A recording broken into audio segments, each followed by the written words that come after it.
là, jusque la détention provisoire. Une seule suspicion est extrêmement préoccupant dans une démocratie.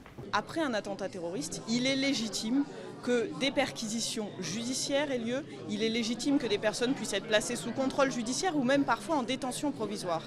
Mais ce qui est au fondement d'une démocratie, c'est qu'on reproche à des personnes un acte illégal, qu'il soit commis ou qu'il soit en préparation, mais un acte défini par la loi. Une perquisition, c'est pas rien. Quand vous voyez débarquer chez vous à 6 h du matin des policiers éventuellement cagoulés, que le père de famille est brutalisé et que les enfants sont réveillés de manière extrêmement brutale, je crois que c'est pas rien et qu'on n'a pas intérêt à sous-estimer ce que ça veut dire et ce que ça peut produire. J'ai fait lors d'une perquisition à mon domicile, en date du 20 novembre, à 22h30 dans la nuit. Donc, je me trouvais dans la salle de bain. J'ai entendu un peloton de surveillance et d'intervention de gendarmerie entrer à mon domicile.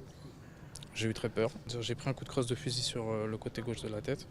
On m'a dit qu'il y avait de fortes raisons de penser que j'étais susceptible d'héberger des personnes, des armes ou des moyens terroristes à mon domicile. Je comprends que les personnes ne savent pas que je sois bonne ou mauvaise, mais une fois que la personne n'opposait aucune résistance, moi je ne comprends pas et pourquoi avoir autant de dépit, d'inimitié et de violence envers les personnes.